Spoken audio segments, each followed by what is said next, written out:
हो गया।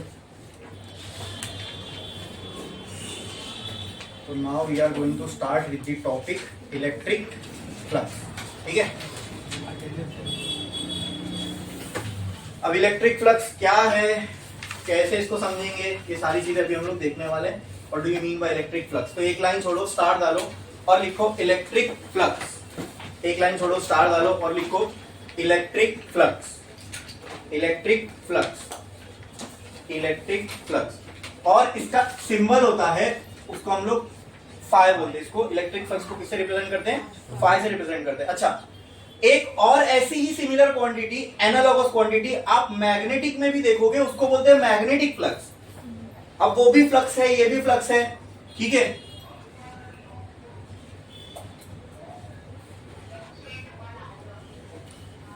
ठीक है, वो भी फ्लक्स, ये भी फ्लक्स। तो डिफरेंशिएट करने के लिए मैग्नेटिक वाले को हम फाई बी से रिप्रेजेंट करते हैं और इसको फाई ई से। अब यहां पर मैग्नेटिक वाला तो यूज होने वाला है नहीं, तो इसके लिए खाली हम लोग इसको फाई से रिप्रेजेंट कर रहे हैं। जब दोनों एक साथ किसी रिलेशन में आएंगे तो इलेक्ट्रिक वाले को हम ई और मैग्नेटिक वाले को बी लगा देंगे। ठीक है, तो सबसे पहले समझते हैं इलेक्ट्रिक फ्लक्स क्या है। उससे पहले हम लोग इसका डेफिनेशन लिख लेते हैं, फिर हम लोग और अच्छे से इसको समझेंगे कि व्हाट इज इलेक्ट्रिक फ्लक्स। लिखो, एक लाइन छोड़ो, स्टार डालो। सॉरी, ये लिखे ना आपने, स्टार डाल दिया ना, इलेक्ट्रिक फ्लक्स, उसके सिंबल लिखे, उसी के आगे 2 डॉट, एक लाइन डालो, डेफिनेशन लिखो। डेफिनेशन लिखो इलेक्ट्रिक फ्लक्स का। It is defined as the number of electric field lines, the number of electric field lines, the number of electric field lines passing perpendicular through an area, passing perpendicular through an area, passing perpendicular through an area।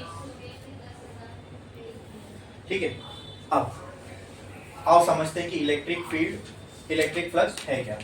मान लो मैं आपसे एक पहले सवाल पूछता हूं, यहाँ पे एक प्लेट है मेरे पास, यहाँ पे एक प्लेट है कंडक्टर की।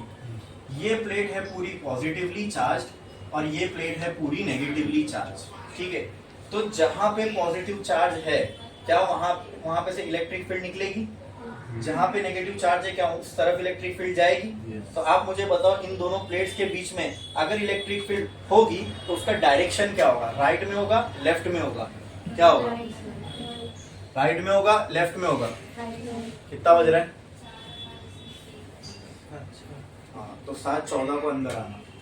1 मिनट भी लेट हुआ तो 10 मिनट और। ठीक है, प्लस और यहाँ ये पॉजिटिव ये नेगेटिव, तो इलेक्ट्रिक फील्ड यहाँ बनेगी। ठीक है, उसका डायरेक्शन क्या होगा? राइट में, लेफ्ट में? जो हमको मालूम है पॉजिटिव से निकलती है, पॉजिटिव से ओरिजिनेट होती है, नेगेटिव पे तरफ जाती है, तो एक ही सेंस बन रहा है इलेक्ट्रिक फील्ड होने का, इधर इस डायरेक्शन में, बराबर। तो क्या यहाँ पे ऐसी ऐसी ऐसी ऐसी इलेक्ट्रिक फील्ड लाइंस होंगी? क्लियर है? पक्का? अच्छा ठीक है, चलो ये अच्छे से समझ में आ गया आपको, बहुत अच्छी बात है। ये तभी आप समझ सकते थे जब आपको इलेक्ट्रिक फील्ड लाइन सब समझ में आए, जो कि हमने लास्ट लेक्चर में देखा। तो अब मान लो मैं आपको बोलता हूं कि कहीं से लेट से इलेक्ट्रिक फील्ड लाइन ऐसे आ रही है। ठीक है, तो जाहिर सी बात है कोई पॉजिटिव प्लेट वहां रखी हुई होगी, बराबर, या कोई पॉजिटिव चार्ज हो रहा होगा वहां पे जहां से इलेक्ट्रिक फील्ड लाइन आ रही होगी, बराबर। जैसे इमेजिन करते, मान लो ये एक दीवार है, ये पूरी पॉजिटिवली चार्ज है, यहाँ से इलेक्ट्रिक फील्ड लाइंस ऐसे आ रही है। क्लियर है इतना? हाँ, इमेजिन कर पा रहे हो ना आप लोग भी ये चीज? हाँ, ये वॉल है, यहाँ अगर ये पूरी पॉजिटिवली चार्ज है तो यहाँ से इलेक्ट्रिक फील्ड लाइन कुछ इस डायरेक्शन में ऐसी आ रही होगी। तो ये क्या है? ये सिंपल इलेक्ट्रिक फील्ड लाइंस है, बराबर। क्लियर है? What is electric flux?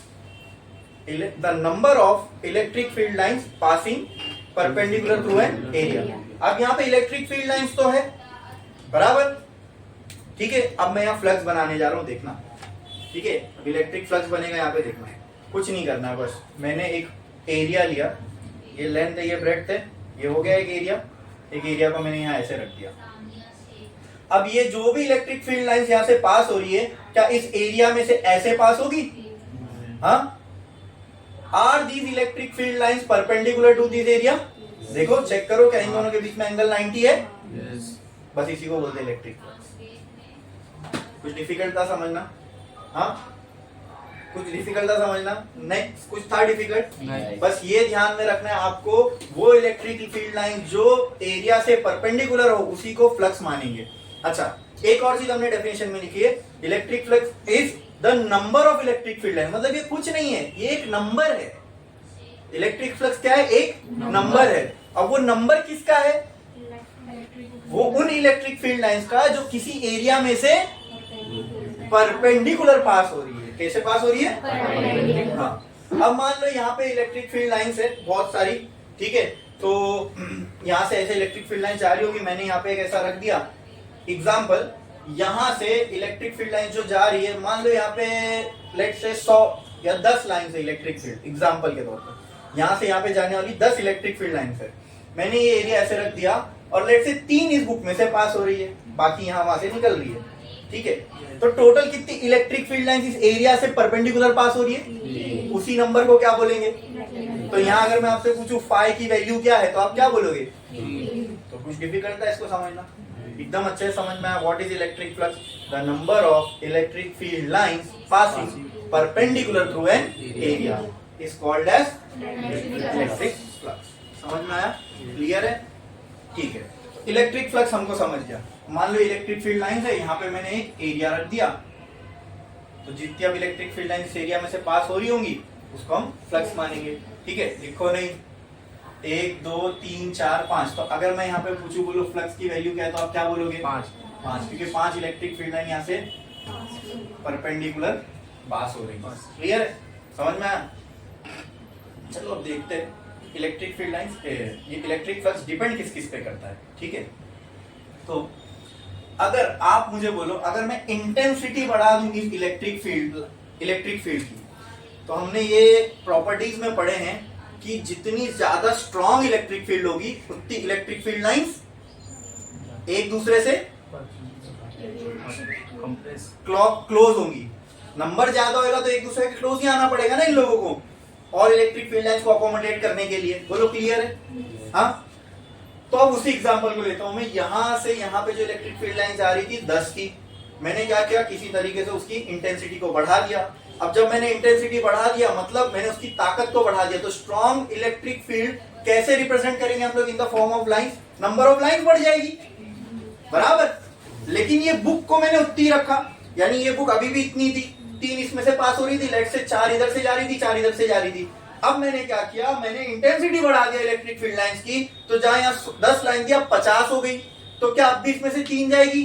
अब ज्यादा जाएगी कि कम जाएगी? ज्यादा जाएगी, बराबर। तो मान लो अभी इसमें से 30 जा रही है या 20 जा रही है, एग्जाम्पल के तौर पर 20 lines are passing through this area, तो फ्लक्स की वैल्यू अब क्या हो जाएगी? 20। फ्लक्स बढ़ा कि कम हुआ? तो मतलब आपको ये समझ में आ रहा है इस एग्जांपल से कि अगर हम लोग इलेक्ट्रिक फील्ड की इंटेंसिटी को बढ़ा दे तो उससे फ्लक्स भी बढ़ेगा। क्या ये चीज क्लियर है? हाँ, ये समझ में आया? तो एक चीज तो समझ में आई कि जो फ्लक्स है उसकी वैल्यू इलेक्ट्रिक फील्ड पे, जो फ्लक्स है उसकी वैल्यू इलेक्ट्रिक फील्ड पे डिपेंड करती है। हाँ, इलेक्ट्रिक फील्ड की इंटेंसिटी अगर बढ़ा दोगे तो एरिया में से पास होने वाला फ्लक्स भी बढ़ जाएगा, मतलब डायरेक्टली प्रोपोर्शनली। ये बढ़ रहा है तो ये भी बढ़ रहा है, दोनों directly proportional. Okay okay okay, ठीक है। अब लेट से ये 20 इलेक्ट्रिक फील्ड लाइंस ही पास हो रही है, ठीक है? ये मैंने बुक रखा है यहाँ पे। अब इलेक्ट्रिक टोटल फील्ड लाइंस 50 हो गई थी, जिसमें से 20 इसमें से पास हो रही है। अब मैं क्या करता हूं, मैंने इलेक्ट्रिक फील्ड लाइन की इंटेंसिटी को नहीं बढ़ाया, अभी भी इंटेंसिटी उतनी ही है। 20 इसमें से पास हो रही थी, लेट से 20 ऊपर से जा रही है, 10 नीचे से जा रही है, या 15 ऊपर, 30 बची ना, लेट से 15 ऊपर से जा रही है और 15 यहां से जा रही है। अब मैं आपसे एक और सवाल पूछता हूं, इसका आप जवाब देना। मैंने इंटेंसिटी के साथ कुछ नहीं किया, मतलब जितनी इलेक्ट्रिक फील्ड लाइन से अब ये उतनी ही है। मैंने क्या किया, इस बुक की साइज को बढ़ा दिया, मतलब ये अब इसके यहां तक और यहां तक, ऐसी ये बुक अब इतनी बड़ी हो गई। तो क्या इसमें से पास होने वाला फ्लक्स बढ़ेगा कि नहीं बढ़ेगा? क्यों?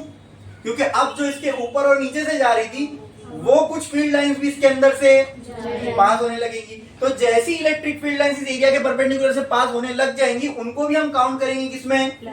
तो इससे एक और चीज समझ में आई, बोलो क्या? कि फ्लक्स एक और चीज पे डिपेंड करता है, विच इज एरिया।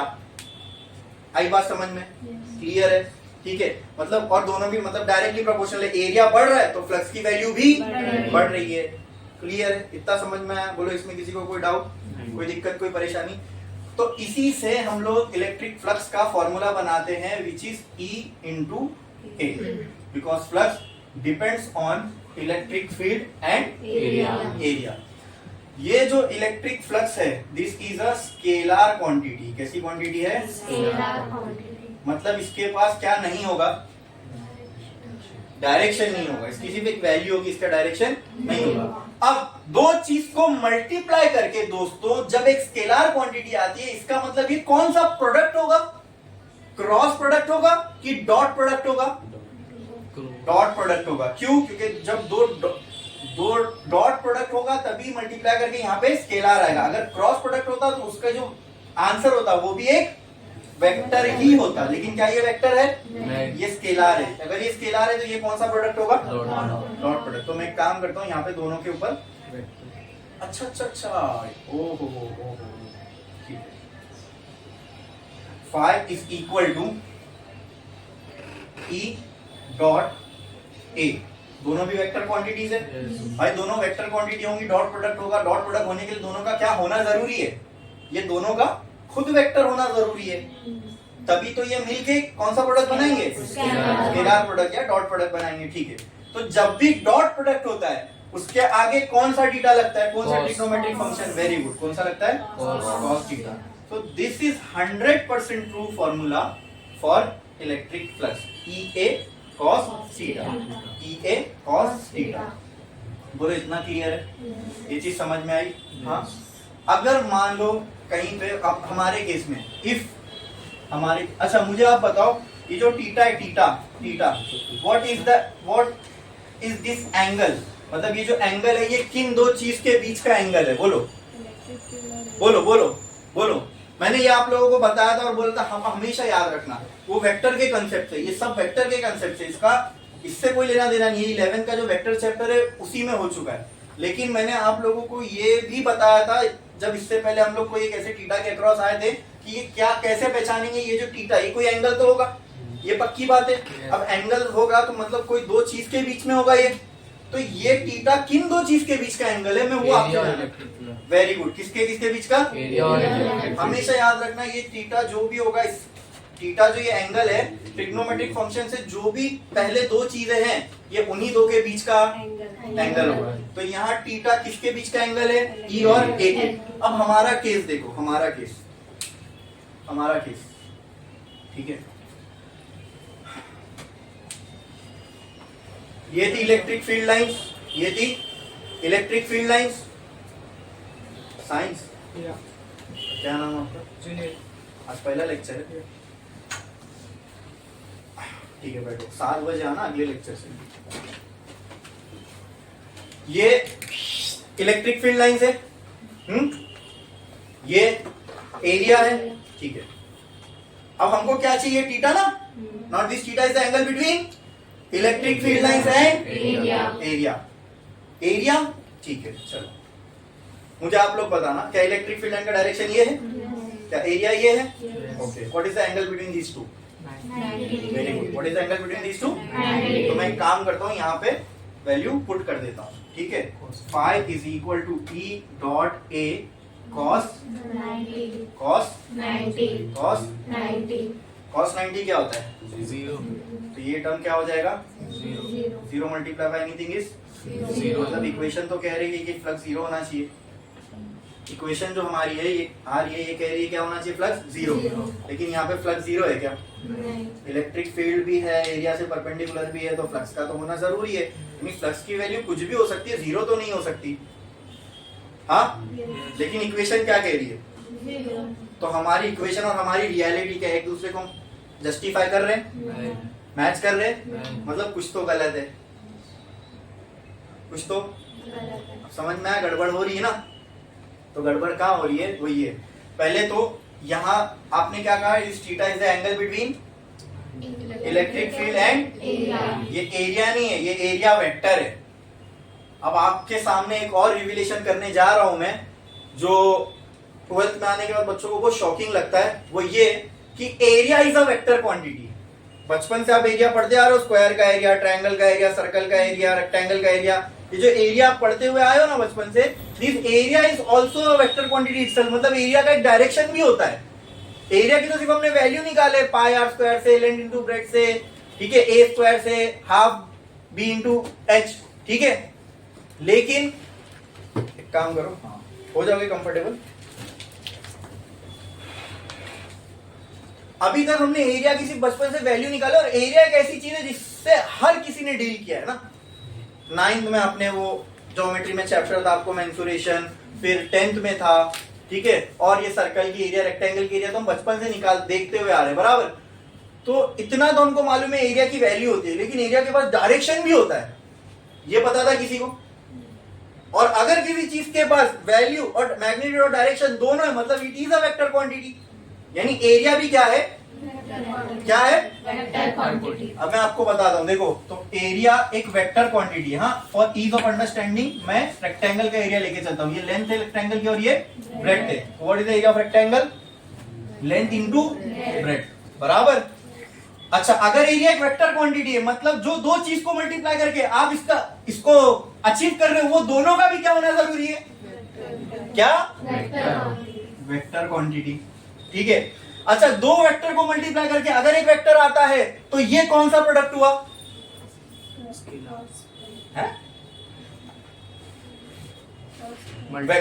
हाँ, कौन सा? वेरी गुड, कौन सा? तो यहाँ लगाया भी हूं ना मैंने, क्रॉस। ये कौन सा प्रोडक्ट हुआ? कौन सा प्रोडक्ट हुआ? ये कौन सा प्रोडक्ट हुआ? क्रॉस प्रोडक्ट, ठीक है। अब इसमें एक चीज छुपी हुई है, जो एरिया एल इंटू बी आप करते हो ना। अच्छा, ये क्रॉस प्रोडक्ट है, तो इसको क्या मैं ऐसा लिख सकता हूँ, L B sine theta. What is this theta? Angle between, what is the angle between length and 90। तो यहाँ पुट कर दो sine 90 into L into B. Sine 90 कितना होता है? 1, तो एरिया आती है एल इंटू बी। समझे? हाँ हाँ, इसका मतलब यानी जो एरिया खुद एक वेक्टर क्वांटिटी है। एरिया इज द, ये बोल सकता हूं मैं, cross product of length and breadth. हाँ, मतलब ये दोनों भी अपने आप में वेक्टर है के, ठीक है, उनका भी कुछ डायरेक्शन होगा। अच्छा, तो ठीक है सर, मान लिया मैंने एरिया नहीं है, एरिया वेक्टर है, बराबर। तो गलती कहां पे हो रही है? हमने तो सही देखा ना, ये एरिया था, ये इलेक्ट्रिक फील्ड थी, और यहाँ पे लिखा हुआ एरिया और इलेक्ट्रिक फील्ड के बीच का एंगल। तो हमने एरिया और इलेक्ट्रिक फील्ड के बीच का एंगल देखा, वो कितना है? 90। तो यही आप गलती कर रहे हो, क्योंकि 90% लोगों को ये मालूम ही नहीं होता एरिया एक वेक्टर क्वांटिटी है, इसीलिए उनको ये भी नहीं पता होता एरिया वेक्टर का डायरेक्शन कहाँ होता है। मैंने क्या कहा, एरिया अगर एक वेक्टर क्वांटिटी है तो उसका डायरेक्शन भी होगा। क्या हमने अभी तक इस पर डिस्कस किए? हमने तो ये पता लगा कैसे एरिया एक वेक्टर क्वांटिटी है, लेकिन क्या हमने अभी तक इस पर डिस्कस किया कि एरिया अगर वेक्टर क्वांटिटी उसका डायरेक्शन कहाँ होगा? तो अब ये बहुत इंपॉर्टेंट बात बताने जा रहा हूं, इसको अच्छे से दिमाग में बिठा लेना। यही वो गलती है जो, देखो, आपको अभी मालूम नहीं था, इस वजह से आपने गलत आंसर दिए, लेकिन यही वो गलती है जो 90% लोगों को नहीं मालूम होने की वजह से भी हो जाती है। दूसरा, मालूम होने की वजह से भी, मालूम होने के बावजूद भी कई बार ये गलती कर बैठते हैं, ठीक है। वो ये कि हमको एंगल लेना है between electric field and area vector, not electric field and area. आपने क्या किया मालूम है? आपने इलेक्ट्रिक फील्ड और एरिया के बीच का एंगल लिया है। मैं क्या कह रहा हूं, आपको एरिया वेक्टर और इलेक्ट्रिक फील्ड के बीच का एंगल, तो उसके लिए आपको डायरेक्शन मालूम होना चाहिए, एरिया वेक्टर का डायरेक्शन क्या होगा। तो अब ध्यान से सुनो, area vector is the direction of area vector is always perpendicular to the area. ये स्टेटमेंट मेरा याद रखना। क्या बोला मैंने? The direction of area vector is always perpendicular to the area. ये एरिया था, ये एरिया है, इसके परपेंडिकुलर क्या होगा? ऐसा होगा, यही होगा, या ऐसा भी हो सकता है, बराबर। लेकिन for the sake of easy understanding और अपनी साइन जो है पॉजिटिव में बनी रहे, मैं ये वाला ले लेता हूं, क्योंकि यहां से ये लूंगा तो इलेक्ट्रिक फील्ड और ये एक दूसरे से क्या हो जाएंगे? ये एरिया का डायरेक्शन, एक और पेन दो, ये एरिया वेक्टर का डायरेक्शन और ये इलेक्ट्रिक फील्ड का डायरेक्शन। चलो पहले इसको हटा देता हूँ। इलेक्ट्रिक फील्ड का ये डायरेक्शन में थी, ये किसका डायरेक्शन है? एरिया ऐसी थी, इससे परपेंडिकुलर क्या मैं ये बोल सकता हूँ? Now this is the direction of what? Area vector का ये डायरेक्शन है। तो तुमको एंगल किसके किसके बीच में देखना है दोस्तों? इलेक्ट्रिक फील्ड और एरिया वेक्टर। देखो यहाँ वेक्टर की साइन लगाया हूं ना मैंने, तो आपको इलेक्ट्रिक फील्ड और एरिया वेक्टर के बीच का डायरेक्शन, बीच का एंगल देखना है। और हम लोग गलती क्या कर रहे थे? इलेक्ट्रिक फील्ड और डायरेक्ट एरिया का ही एंगल देख रहे थे, ठीक है, क्योंकि हमको मालूम ही नहीं था एरिया वेक्टर क्वांटिटी है, उसका डायरेक्शन कहाँ होता है। अब मालूम पड़ गया एरिया एक वेक्टर क्वांटिटी है, ठीक है। तो उस वेक्टर क्वांटिटी का कुछ डायरेक्शन भी होगा, तो कहाँ होता है एरिया वेक्टर का डायरेक्शन? बोलो, परपेंडिकुलर टू दी एरिया। ये एरिया है, तो इससे परपेंडिकुलर ये हो गया, ठीक है। अब मिल गया एरिया वेक्टर का डायरेक्शन। ये क्या हो गई? Electric field. दोनों के बीच में एंगल कितना है? पैरेलल है। जब दो लाइन पैरेलल होती है तो सीधी सी बात है उनके बीच में एंगल कितना होगा? तो यहां पर अब सेंस बनाएगा ये cos 0। cos 0 क्या होता है? 1। Very good. तो फाई की वैल्यू क्या आ जाएगी? E डॉट ए। हाँ, अब फाई की कुछ तो वैल्यू आ रही है। हाँ आ रही है, 0 तो नहीं है। हाँ, कुछ भी हो सकती है। 20 थी, हमने एग्जांपल में 20 लिया, 3 लिया, 40, कुछ भी हो सकती है, लेकिन 0 तो नहीं होगी, ये पक्का हो गया। तो इन दोनों में से 100% करेक्ट फॉर्मूला कौन सा है? ये फर्स्ट वाला कि सेकंड वाला? कौन सा वाला? ये गलती भी ज्यादातर बच्चे करते हैं, ये कंडीशन लगा के आया आंसर। तो ये 100% ट्रू कैसे हो सकता है? ये तो सिर्फ इसी कंडीशन में ट्रू होगा ना, जब दोनों के बीच में एंगल 0 होगा, उसी कंडीशन में ये फॉर्मूला ट्रू है। लेकिन ये फॉर्मूला तो कहीं पे कभी भी, अगर ये दोनों के बीच में एंगल 180 होता, अगर ये दोनों के बीच में एंगल 90 होता, तो भी ये फॉर्मूला काम आता नहीं। ये कहां से काम आता था? समझ में आ रहे? तो ये हमेशा जब, तो मैं इसको याद रखने के लिए, इजी अंडरस्टैंडिंग के लिए आपको एक चीज बता देता हूं। जब भी जो फॉर्मूले में डॉट या क्रॉस प्रोडक्ट के साथ जो होता है ना फॉर्मूला, मतलब साइन थीटा कॉस थीटा लगा होता है, कोई वेक्टर क्वांटिटी है लेट्स से, ठीक है। अब वो वेक्टर क्वांटिटी है तो उसके साथ साइन थीटा कॉस थीटा कुछ ना कुछ लगा होगा, बराबर। तो जो साइन थीटा और कॉस थीटा के साथ वाला फॉर्मूला होता है ना, दैट फॉर्मूला इज 100% ट्रू। वो फॉर्मूला 100% ट्रू है। बोलो क्लियर है? समझ में आया? ये फॉर्मूला कैसा है वो समझा? क्लियर है? एरिया वेक्टर का डायरेक्शन कैसे लेना वो समझ में आया? पक्का? इसमें किसी को कोई डाउट है? एकदम अच्छे से समझा? इलेक्ट्रिक फ्लक्स का कॉन्सेप्ट समझ में आया? क्या होती है इलेक्ट्रिक फ्लक्स? कुछ नहीं है, इलेक्ट्रिक फील्ड लाइन से किसी एरिया से परपेंडिकुलर पास हो रही है। जितने नंबर्स में पास होगी उसी को हम लोग क्या बोल देंगे? चलो हमारे केस में वो एंगल क्या था? 0 था, तो हमको ये फॉर्मूला आ गया, ठीक है। चलो यही वाला रिलेशन लेता हूं और मैं बोलता हूं अगर मैं ये एरिया को बहुत छोटा कर दूं तो क्या उसमें से पास होने वाला फ्लक्स भी बहुत छोटा हो जाएगा? तो कहना है से if A tends to dA then phi will be d phi। Very good. अरे भाई फ्लक्स भी तो बहुत छोटा हो जाएगा ना, एरिया मैंने बहुत छोटा कर दिया तो उसमें से जाने वाला फ्लक्स भी बहुत कम हो जाएगा। बहुत कम को हम फिजिक्स में कैसे रिप्रेजेंट करते हैं? d लगा के। ये बहुत छोटी क्वांटिटी, तो कहना है right this formula as d phi is equal to E dot dA। इससे टोटल फ्लक्स निकालना तो कैसे निकलेगा? इंटीग्रेटिंग, इस जगह integration d phi is equal to integration E dot, अगर d phi को इंटीग्रेट करूं तो ये phi आ जाएगा, और इसको मैं ऐसे ही रखता हूं integration E dot dA cos theta. ऐसा लिखो तो गलत है क्या? ये गलत है क्या? अरे भाई है तो ये क्रॉस, है तो ये डॉट प्रोडक्ट ही ना। अब यहां भी है तो डॉट प्रोडक्ट ही, बराबर। बस एरिया छोटा हो गया, पहले एरिया हमने बड़ा माने थे, अब एरिया को छोटा सा एरिया माने। बोलो क्लियर है? बोलो क्लियर है? समझ में आया? पक्का? मतलब ये इंटीग्रेशन के टर्म्स में अगर आपको इसका एक ये भी फॉर्मूला ट्रू है, लेकिन अगर कोई बहुत छोटी सी एरिया है, ठीक है, और उसके लिए आपको फ्लक्स निकालना है तो ये फॉर्मूला भी ट्रू है। बोलो क्लियर है? समझ में आया?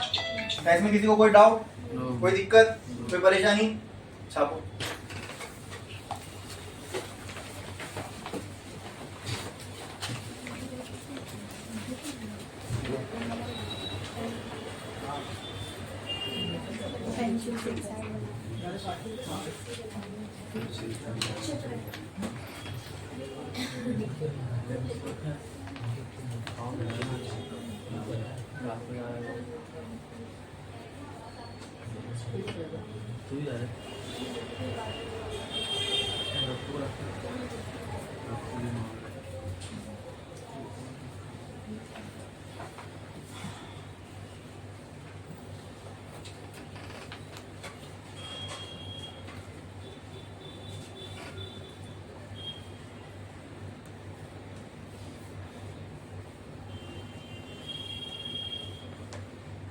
एरिया वेक्टर का अगर नोट लिखना है तो ऐसा लिख सकते हो, direction of area vector is always perpendicular to the area.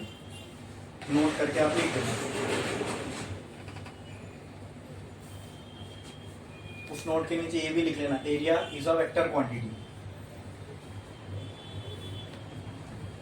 ऊपर मार्जिन में कहीं पे भी लिख लो, एरिया इज अ, नोट करो, नोट और लिख दो area is a vector quantity. उसके नीचे लिख देना the direction of area vector is always perpendicular to the area. फिर जहाँ इलेक्ट्रिक फ्लक्स का डेफिनेशन लिखे उसके नीचे ये सारे फॉर्मूलाज लिखिए।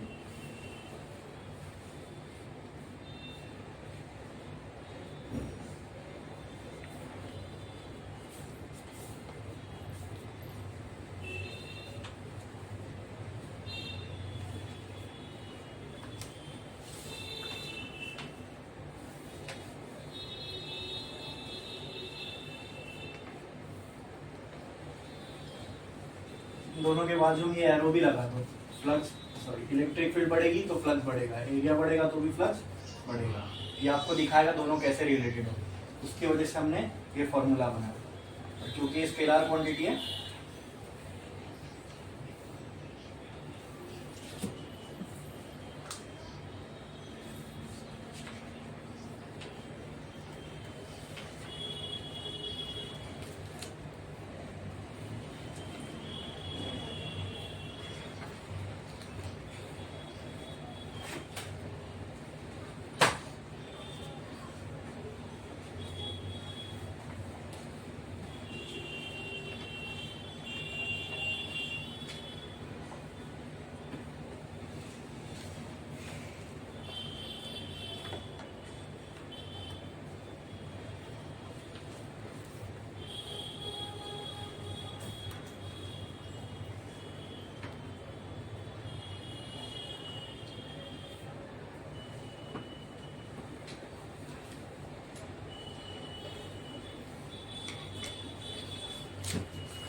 कहीं पे एरिया बहुत छोटी सी है और उसमें से पास होने वाला फ्लक्स निकालना है तो कौन सा फॉर्मूला यूज करोगे?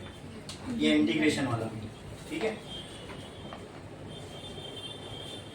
यहाँ पे मैं लिख देता हूँ इफ थीटा इक्वल टू 0 तो ये ट्रू बैठेगा।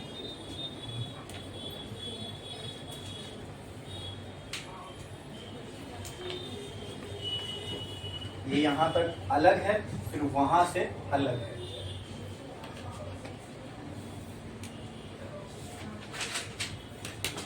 हो गया लिख के? कितने लोग बाकी हैं? इसकी एसआई यूनिट देख लें। इलेक्ट्रिक फील्ड की एसआई यूनिट क्या है? लास्ट लेक्चर में देखे थे ना इलेक्ट्रिक फील्ड की, क्या थी? नहीं, कूलम नहीं थी। अरे भाई फॉर्मूला देख के सिंपल है, यूनिट बनाना बहुत आसान है। फॉर्मूला देख के यूनिट आ जाएगी। ये क्या है? Force per unit charge. तो फोर्स की यूनिट न्यूटन, चार्ज की यूनिट कूलम। तो इलेक्ट्रिक फील्ड की यूनिट क्या होगी? न्यूटन पर कूलम। एरिया की यूनिट क्या है? मीटर स्क्वायर ऐसा यूनिट। तो ये किसकी यूनिट हो गई? फ्लक्स की, न्यूटन मीटर स्क्वायर पर कूलम। ठीक है, जब भी किसी चीज की यूनिट नहीं याद हो ना, उसका फॉर्मूला देख के बना लो, कोई मुश्किल नहीं है यूनिट बनाना। यूनिट याद रखने वाली चीज ही नहीं है।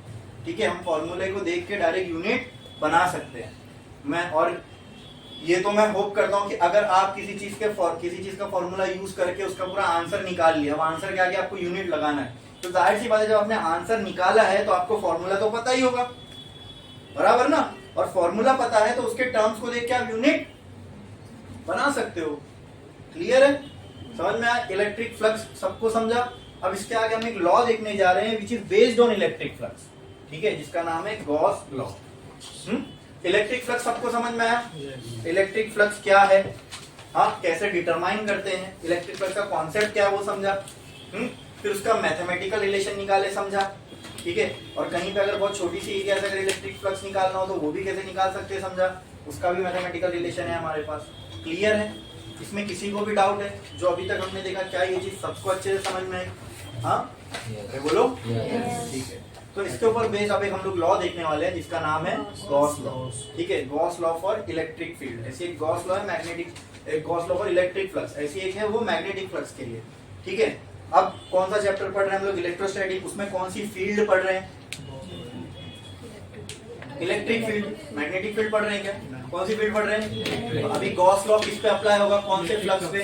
तो इलेक्ट्रिक फील्ड से एक फ्लक्स बनता है, that flux is called as, बोलो बोलो, अरे बोलो बोलो, अरे अभी तो पढ़े, इतने सब पढ़ लिया, नाम भी नहीं बता पा रहे हो। हाँ, इलेक्ट्रिक फील्ड से जो फ्लक्स बनता है उस फ्लक्स को क्या बोलते हैं? हाँ, तो उसके लिए जो लॉ होगा गॉस का, that will be for electric flux, ठीक है। कुछ नाम थोड़ी ना बताया मैंने अभी तक, ठीक है। गॉस लॉ, ठीक है, फॉर इलेक्ट्रिक फ्लक्स, ठीक है, या इलेक्ट्रोस्टैटिक्स। चलो एक लाइन छोड़ो, स्टार डालो, लिखो गॉस लॉ। उसका मैं स्टेटमेंट बोल रहा हूँ, पहले हम लोग उसका स्टेटमेंट देखेंगे, फिर उसका मैथमेटिकल रिलेशन पे आएंगे, ठीक है।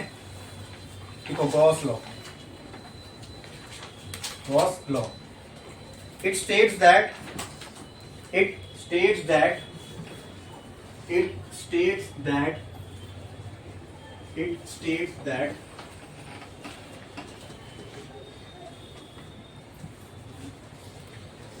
the net electric flux.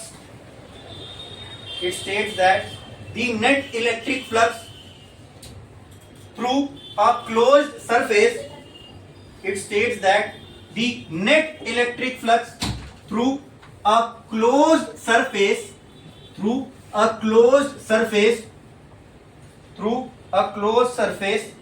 is 1 by epsilon naught, ये देखो ऐसा लिखो, is 1 by epsilon naught times, is 1 by epsilon naught times, is 1 by epsilon naught times the charge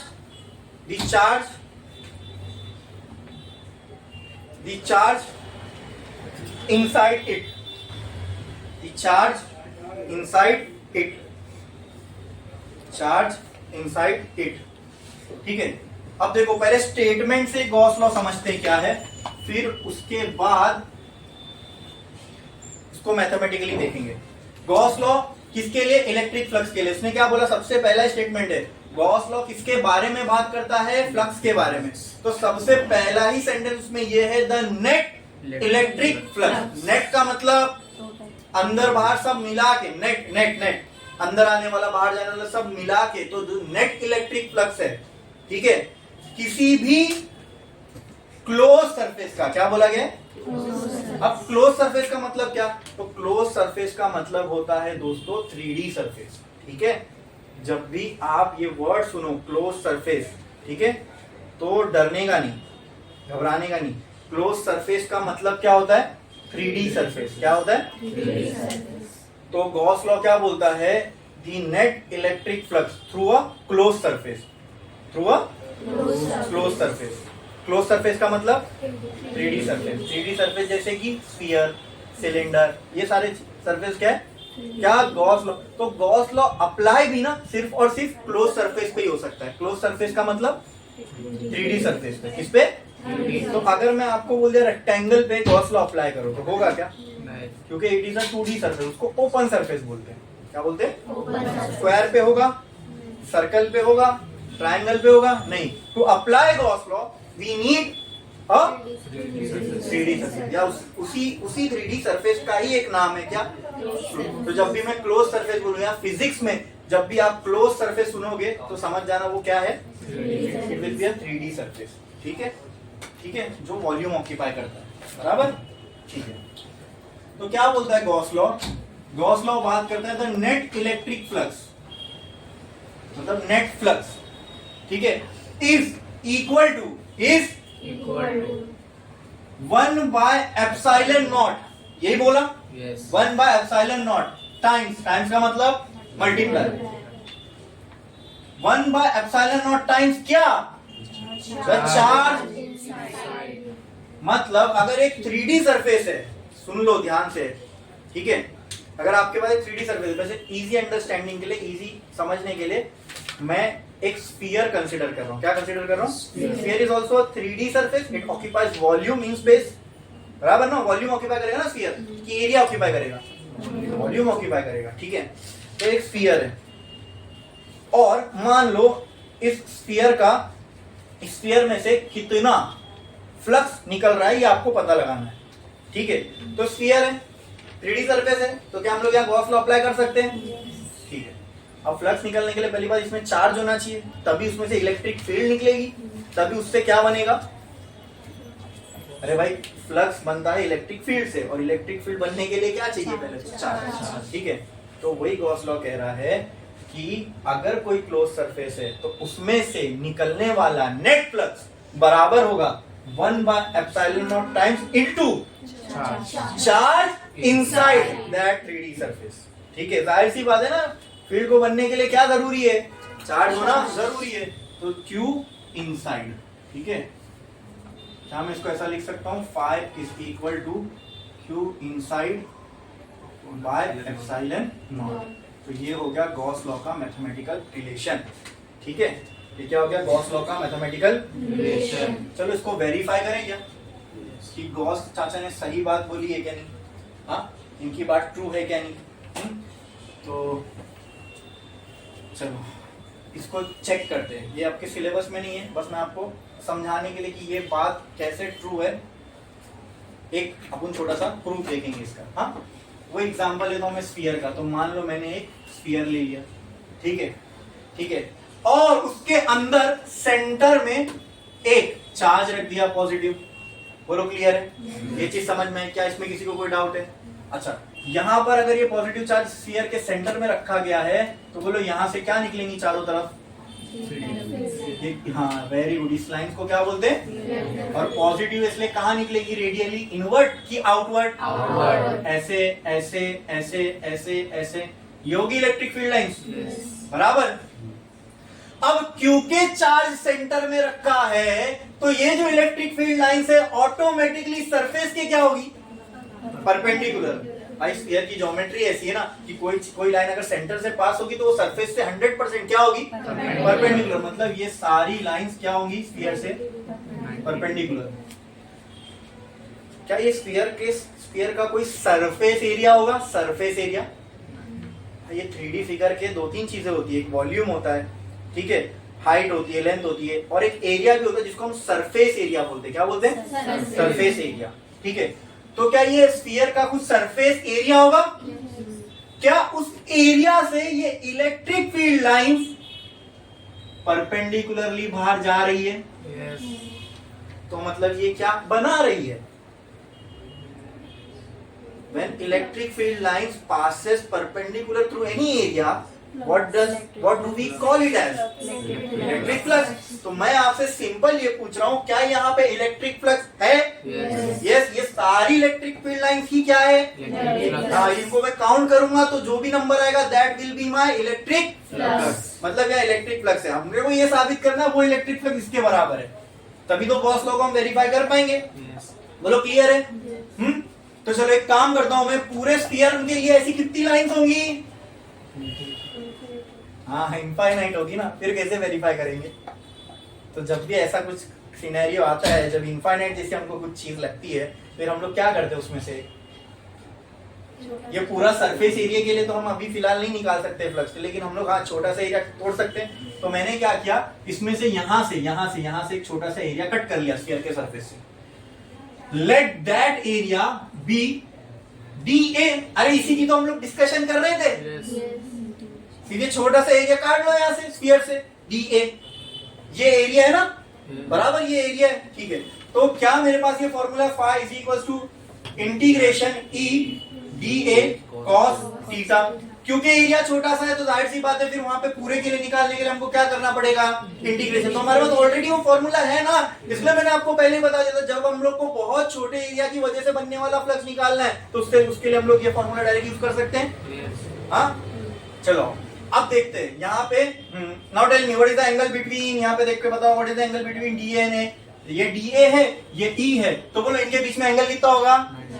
very good. तो phi will be equal to integration E D A cos and cos 90 is 0। तो ये हो गया 0, तो phi क्या हो गया 0।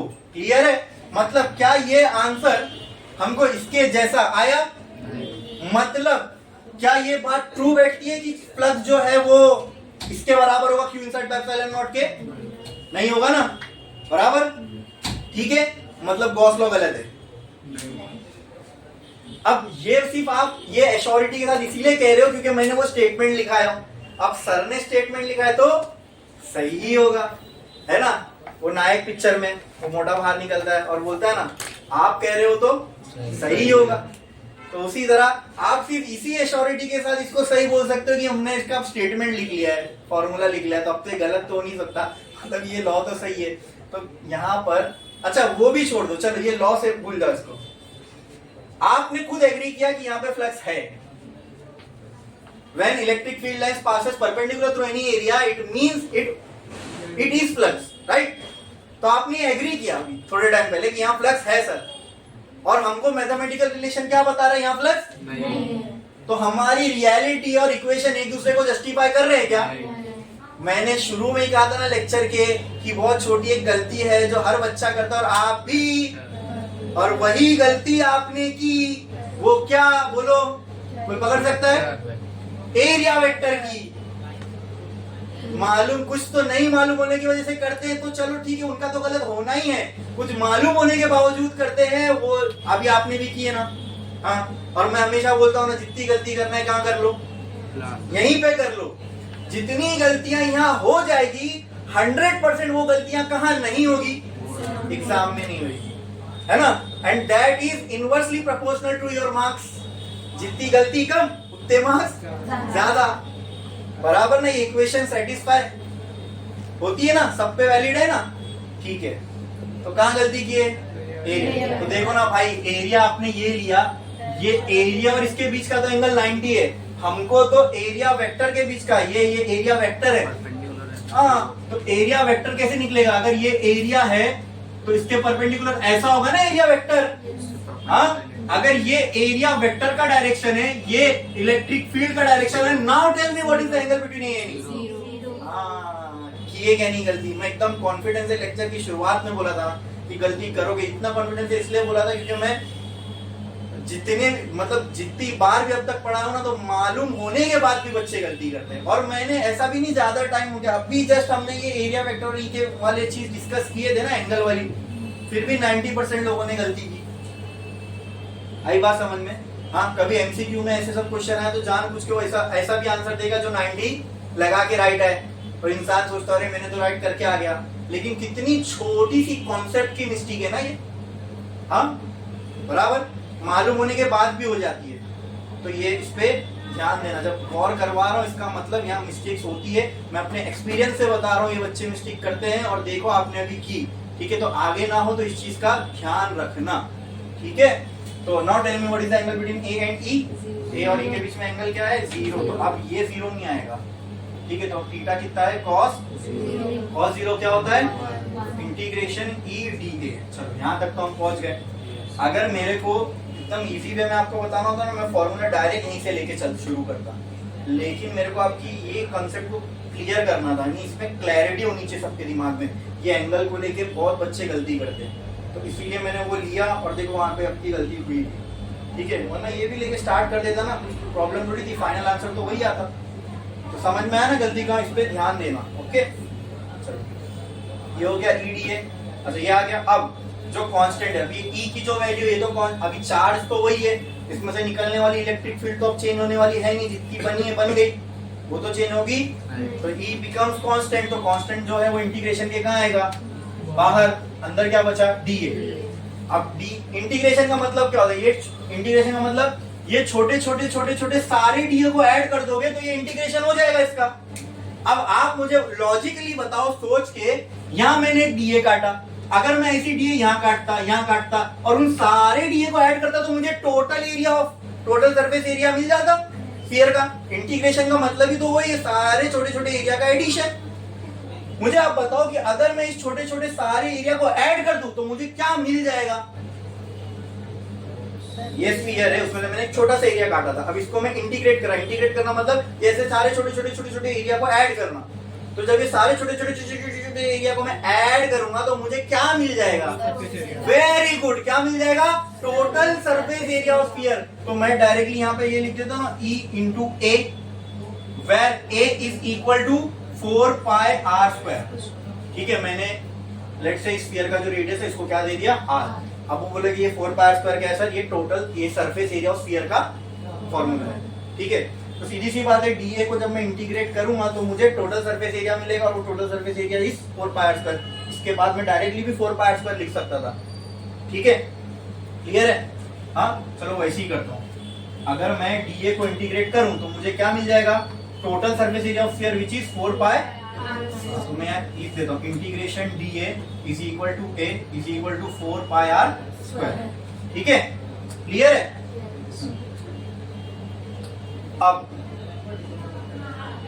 मुझे आप ये बताओ कि पाई इज इक्वल टू जो electric field 4 pi R square को मैं यहीं रखता हूं। मुझे आप बताओ electric field due to point charge का आपने कोई फॉर्मूला पढ़े हो?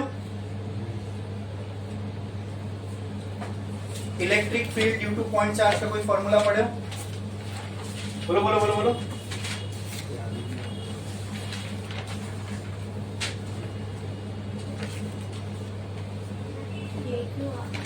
हाँ, क्या? के क्यू बाय आर स्क्वायर। ठीक है, अब मान लो कोई भी एक पॉइंट पकड़ लो दोस्तों, कोई भी एक पॉइंट, मान लो ये एक पॉइंट है। ठीक है, मुझे इस पॉइंट पे इस चार्ज की वजह से बनने वाली इलेक्ट्रिक फील्ड, ये इलेक्ट्रिक फील्ड ही तो है ना। अब ये इलेक्ट्रिक फील्ड यहाँ पे किसकी वजह से बन रही है? बोलो बोलो। ये इलेक्ट्रिक फील्ड जो यहाँ आपने देखी, ये किसकी वजह से? And what is this charge called as? Point charge. जब एक चार्ज कहीं रखा हो और उसकी वजह से इलेक्ट्रिक फील्ड बन रही है, what do we call that charge as? तो क्या यहाँ पे एक पॉइंट चार्ज है? यस। क्या इस पॉइंट चार्ज की वजह से इलेक्ट्रिक फील्ड बन रही है? यस। क्लियर है? क्लियर है? अब मुझे बताओ इस पॉइंट चार्ज की वजह से ये सरफेस पे कितनी इलेक्ट्रिक फील्ड बनेगी? मतलब इलेक्ट्रिक फील्ड की सरफेस पे वैल्यू कितनी होगी? तो तुम बोलोगे सर ये पॉइंट चार्ज है, सरफेस इससे r डिस्टेंस दूर है, मतलब इस पॉइंट पे हमको इलेक्ट्रिक फील्ड निकालनी है। तो क्या ऐसा सिनेरियो हमने ऑलरेडी देख चुके हैं? क्या इस सिनेरियो के लिए हमको फॉर्मूला पता है? क्या है वो फॉर्मूला? बोलो। Electric field due to point charge at some distance from the charge. क्या है इसका फॉर्मूला? यही तो है ना मेरे भाई, के क्यू बाय आर स्क्वायर। ये उसी का तो फॉर्मूला है, electric field due to point charge. हाँ, अच्छा एक और सवाल, यहां पे इलेक्ट्रिक फील्ड की स्ट्रेंथ क्या होगी इस चार्ज की वजह से?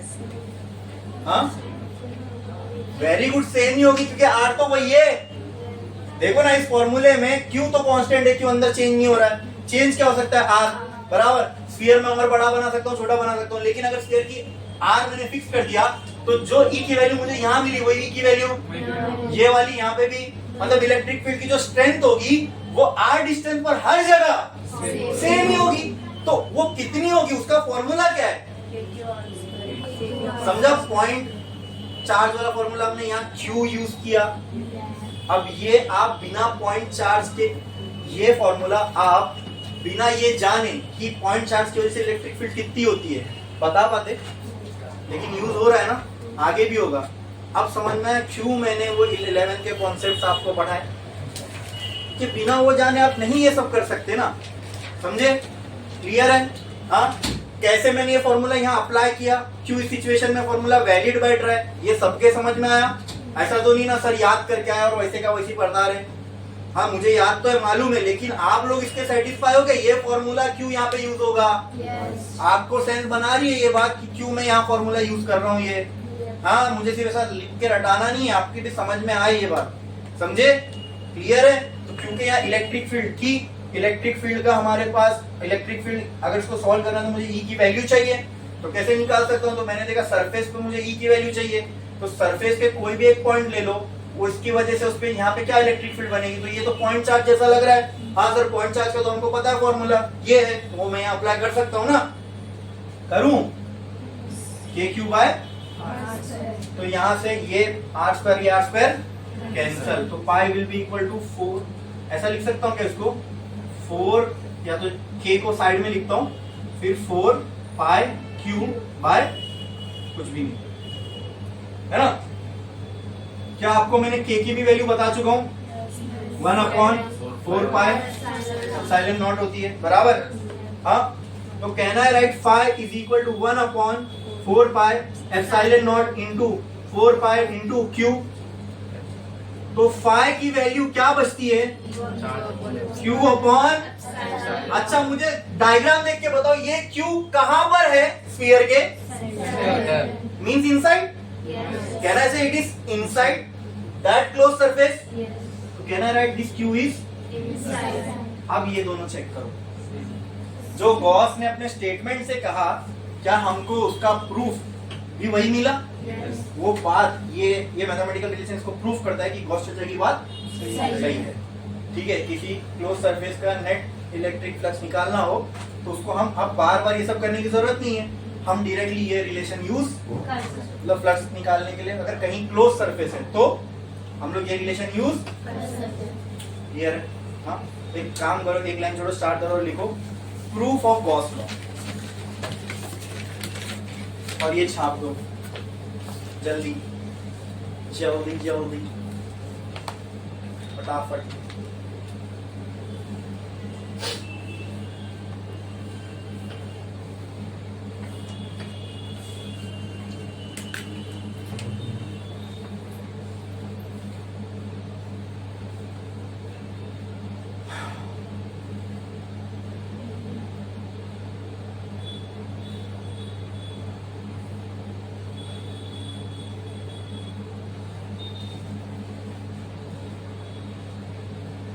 ये लाइन किसकी है, एरिया वेक्टर की।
हो गया लिखे? अब यहां पर अपना 11 के पूरे कंसेप्ट हो गए खत्म, जो भी अपने को रिक्वायर्ड थे 12th का इलेक्ट्रोस्टैटिक समझने के लिए। अब हम लोग प्रॉपरली 12th का इलेक्ट्रोस्टैटिक स्टार्ट करने वाले हैं, ठीक है। उसका जो सबसे पहला टॉपिक है वो लिखो, एक लाइन छोड़ो, स्टार डालो और हेडिंग लगाओ, हेडिंग लगाओ, इलेक्ट्रिक फील्ड फाइंड, ऐसा लिखो, find electric field, find electric field, find electric field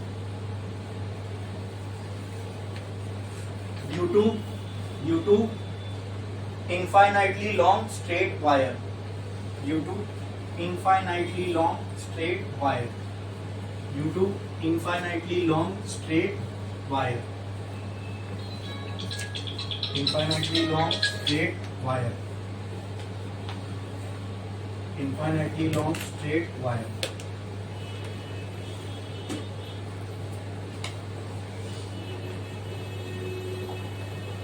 आपने चलो, अब इनफाइनाइटली लॉन्ग स्ट्रेट वायर की वजह से बनने वाली इलेक्ट्रिक फील्ड हम लोग को निकालना। तो पहले इनफाइनाइटली लॉन्ग स्ट्रेट वायर बना देते। एक वायर मैंने ऐसा बना दिया, ओके, ये हो गई वायर, क्लियर है? इसमें किसी को कोई डाउट है? अब इसमें से इलेक्ट्रिक फील्ड कब बनेगी? जब इसमें चार्ज होगा। बोलो, इनफाइनाइटली वायर इलेक्ट्रिक फील्ड बनने के लिए इसमें मैंने चार्ज दे दिया, सारे पॉजिटिव चार्ज से मैंने भर दिया, ठीक है। ये वायर कैसी है? इनफाइनाइट, मतलब यहाँ पर भी इनफाइनाइट और यहाँ पर भी इनफाइनाइट, ठीक है। तो इनफाइनाइट जैसी वायर का हम लोग निकाल सकते हैं इलेक्ट्रिक फील्ड। इनफाइनाइट वायर के लिए कुछ भी चीज निकाल सकते नहीं। तो इसके लिए क्या करेंगे हम लोग? यहाँ से एक छोटी सी लेंथ काट लेंगे। तो मान लो यहाँ पर मैंने ये इतनी सी, या फिर लेट से यहाँ से लेकर मैंने, और छोटी करता हूँ इसको, यहाँ से लेकर यहाँ तक मैंने इसमें से क्या कर ली? एक लेंथ काट ली, ठीक है। हाँ, इनफाइनाइट वायर की वजह से बनने वाली मैं इलेक्ट्रिक फील्ड तो नहीं निकाल सकता, लेकिन क्या इस छोटी सी लेंथ एल से बनने वाली इलेक्ट्रिक फील्ड में निकाल सकता हूँ? यस। और जब हम ऐसा करेंगे, जब ये छोटी सी लेंथ काटते हैं उसकी वजह से बनने वाली इलेक्ट्रिक फील्ड निकालेंगे। अब मैंने छोटी सी लेंथ काटा तो क्या इस एल लेंथ में चार्ज होंगे डिस्ट्रीब्यूटेड? तो अब मुझे इस एल लेंथ में टोटल कितने चार्ज है, इसमें कितनी चार्ज की डेंसिटी है वो पता करना है। तो उसके लिए हमारे पास एक फॉर्मूला है, वो किसका है? लैम्डा का। Very good. Well lambda is equal to Q upon L, linear charge density. मतलब मैं इनफाइनाइट के लिए तो निकाल नहीं सकता, लेकिन मैं छोटी सी लेंथ के लिए निकाल सकता हूँ इलेक्ट्रिक फील्ड क्या है। बराबर बराबर, क्लियर है? और उस छोटी सी लेंथ के लिए इलेक्ट्रिक फील्ड निकालना है तो उसके लिए मुझे एक लेंथ काटनी पड़ेगी, और जब मैं वो लेंथ काटूंगा तो वहां पे एक कॉन्सेप्ट इंट्रोड्यूस हो जाता है, किसका? लीनियर चार्ज डेंसिटी का। मतलब इस लाइन में कितने पर यूनिट लेंथ कितने चार्ज हो सकते हैं, ठीक है। तो वो कितना है? लैम्डा के बराबर, ओके।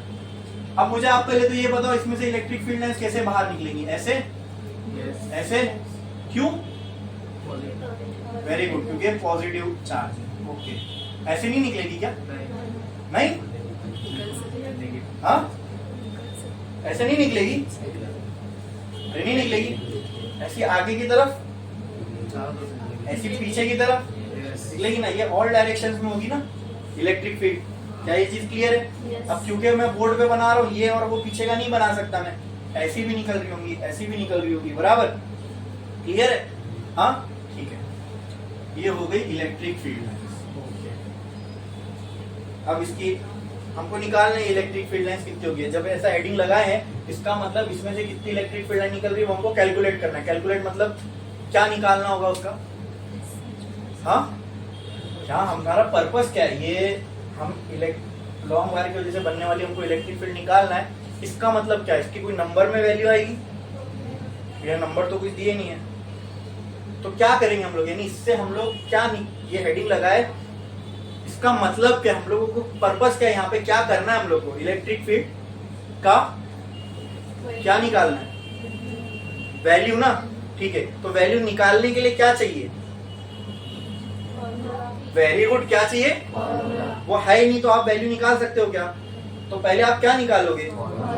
वैल्यू तो आप तब निकालोगे जब आपको दिया रहेगा कि यहाँ ये फ्लक्स इतना है, क्यू की वैल्यू इतनी है, तब तो आप वैल्यू निकालोगे। लेकिन वो वैल्यू निकालने के लिए सबसे पहले आपको क्या चाहिए? तो वही इनफाइनाइट वार की वजह से बनने वाली इलेक्ट्रिक फील्ड का हम लोग पहले क्या निकाल रहे हैं? ये उसी के लिए हम लोग कर रहे हैं। क्या निकालना है हम लोगों को? कि कहीं पे इनफाइनाइटली लॉन्ग वायर है, उसकी वजह से कितनी इलेक्ट्रिक फील्ड बन रही है, उसका अपन क्या निकाल रहे हैं? जैसे पॉइंट चार्ज की वजह से कितनी इलेक्ट्रिक फील्ड बनती है, उसके लिए हमने फॉर्मूला निकाला ना। अब उसको कोई भी सिनेरियो में आप यूज कर सकते हो जहां पे पॉइंट चार्ज दिखेगा।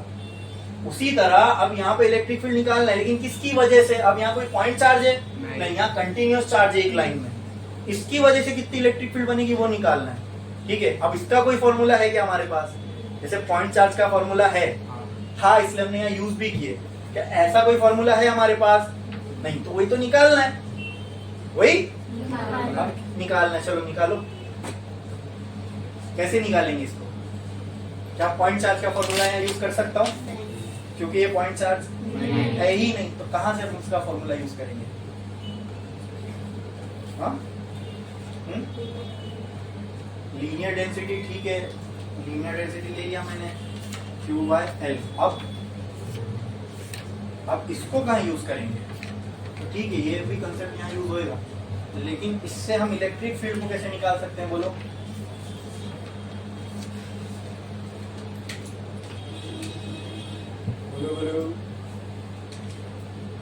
कोई आइडिया?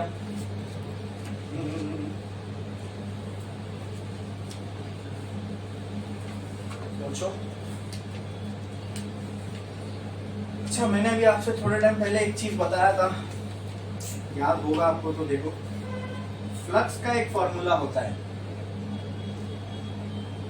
E × A, या फिर ये वाला integration E dA cos theta. क्या फ्लक्स के फॉर्मूले में इलेक्ट्रिक फील्ड आ रही है? हाँ, ठीक है, ओके। लेकिन फ्लक्स में ऐसी कोई क्राइटेरिया नहीं है ना कि पॉइंट चार्ज ही होना चाहिए। नहीं, वहां ऐसी कोई क्राइटेरिया नहीं है हमारे पास। फ्लक्स हम लोग, हाँ, ये इतना है कि जहां इलेक्ट्रिक फील्ड होगी वहां फ्लक्स होने के चांसेस है। लेकिन लेकिन लेकिन दोस्तों, फ्लक्स कब बनेगा बोलो? जब कोई, वेरी गुड वेरी गुड, जब कोई एरिया होगा। क्या होगा? एरिया होगा। यहाँ कोई एरिया है जिसमें से इलेक्ट्रिक फील्ड पास हो रही है? नहीं। अगर होगा तभी तो वो फ्लक्स बनेगा। अच्छा, अगर यहाँ कोई एरिया होता जिसमें से इलेक्ट्रिक फील्ड पास हो रही होती, तो मैं उसको इलेक्ट्रिक फ्लक्स बोल देता। तब मैं बोलता यहाँ पर क्या है? अगर वहां इलेक्ट्रिक फ्लक्स है तो मैं ये फॉर्मूला यूज, क्योंकि ये फ्लक्स का ही तो फॉर्मूला है, तो क्या फिर मैं ये फॉर्मूला भी यूज कर सकता था? हाँ, क्योंकि ये भी तो फ्लक्स का ही फॉर्मूला है। अरे बोलो, समझा कि नहीं समझा? समझा कि नहीं समझा? तो पहला हिंट मेरे पास ये है, मुझे क्या निकालना है? क्या निकालना है? फ्लक्स नहीं, मेरा पर्पस क्या है? पर्पस क्या निकालना है? हेडिंग क्या लगाया हम लोगों ने? क्या निकालना है? अब उसके खोज में हम निकल गए। अब इलेक्ट्रिक फील्ड निकालना है, कैसे निकालेंगे उसके सवाल पे है। तो पहला एक हिंट मेरे पास है, हाँ, पॉइंट चार्ज से यूज नहीं कर सकता क्योंकि पॉइंट चार्ज का फॉर्मूला यहाँ इसलिए नहीं वैलिड बैठेगा क्योंकि पॉइंट चार्ज है ही नहीं। ठीक है, फिर मैंने देखा और इलेक्ट्रिक फील्ड कहाँ दिखती है जिसको यूज करके मैं वहां से इलेक्ट्रिक फील्ड निकाल सकता हूँ। तो मैंने अभी, मुझे याद है, हाँ, अभी तो एक कंसेप्ट पढ़ा हमने, किसका? इलेक्ट्रिक फ्लक्स का। क्या इलेक्ट्रिक फ्लक्स के फॉर्मूले में इलेक्ट्रिक फील्ड आती है? हाँ, ठीक है। लेकिन दिक्कत ये है कि अगर इलेक्ट्रिक फ्लक्स के फॉर्मूले में इलेक्ट्रिक फील्ड आती है, ये तो अच्छी बात है, लेकिन उसके लिए हमको क्या चाहिए? एरिया चाहिए। क्या चाहिए? तो एरिया है हमारे पास? है हमारे पास। अगर एरिया नहीं है हमारे पास, तो क्या फिर मैं फ्लक्स का फॉर्मूला यूज करके इलेक्ट्रिक फील्ड निकाल सकता हूं? निकाल सकता हूं? नहीं। तो फिर क्या मुझे इलेक्ट्रिक फील्ड आएगी?